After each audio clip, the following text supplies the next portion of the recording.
Comme j'ai déjà parlé à deux, trois reprises du neurologue, celui qui s'est occupé d'elle à Rangueil a fait faire une biopsie, c'est-à-dire un petit prélèvement dans un muscle, pour savoir s'il s'agissait bien d'une maladie auto-immune ou d'une maladie inflammatoire.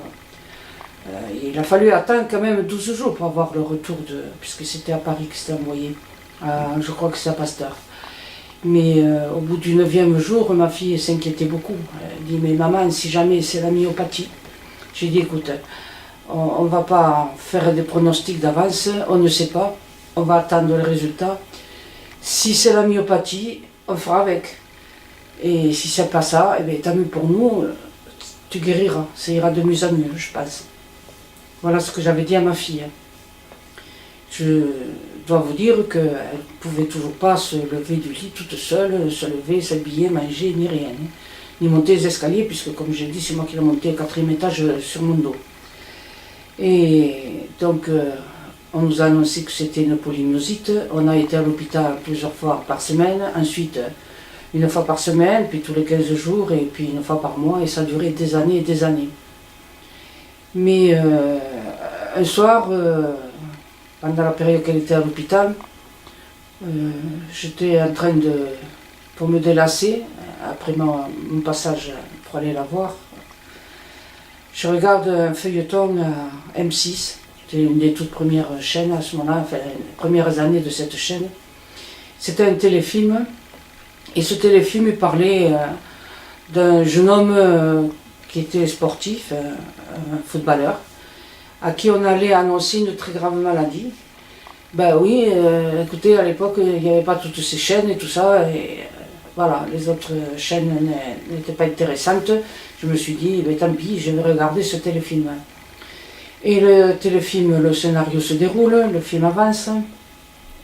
Et puis, il s'agissait de l'histoire d'un jeune footballeur américain, qui avait reçu une lettre au club des fans, avait reçu une lettre comme quoi c'était un enfant qui était très handicapé et qui devait être opéré pour pouvoir avoir une chance de s'en sortir. Et ça avait tellement ému ce jeune footballeur américain qui s'est dit, bah, je vais aller voir ce gosse. Et effectivement, il va voir l'enfant.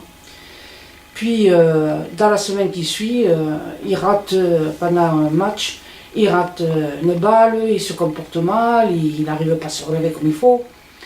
Et c'était bizarre. Alors on lui fait passer des tests, des examens, et son spécialiste, son neurologue, lui dit, voilà, tu es atteint de polymyosite et tu vas mourir dans peu de temps. Voilà, ça, alors c'est comme ça. Je me suis levée affolée, droite, raide, blanche, et j'ai entendu la maladie de ma fille et le diagnostic qui disait qu'elle n'en avait plus pour longtemps. Et tout à coup, je me suis dit, mais oui, c'est une maladie grave, mais ma fille, elle peut mourir. Et je ne m'étais pas rendu compte à ce niveau-là qu'elle pouvait mourir. Le lendemain, je vais voir ma fille à l'hôpital et je ne savais pas s'il fallait lui dire, est-ce que je lui dis, est-ce que je ne lui dis pas. Je rentre dans la chambre et je la trouve blanche, mais blanche, mais blanche.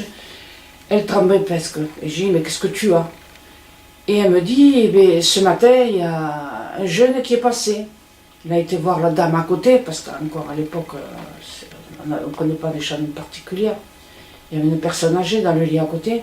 Puis après, il est venu, il a regardé ma feuille qu'il y a à chaque fois au fond du lit. Il a dit comme ça, elle n'arrivait pas à parler, elle bégayait. J'ai dit, qu'est-ce qu'il a dit? Eh bien, il a dit polymyosite. Et c'est une maladie incurable et mortelle. Il se retournait et il m'a dit, on t'a averti quand même.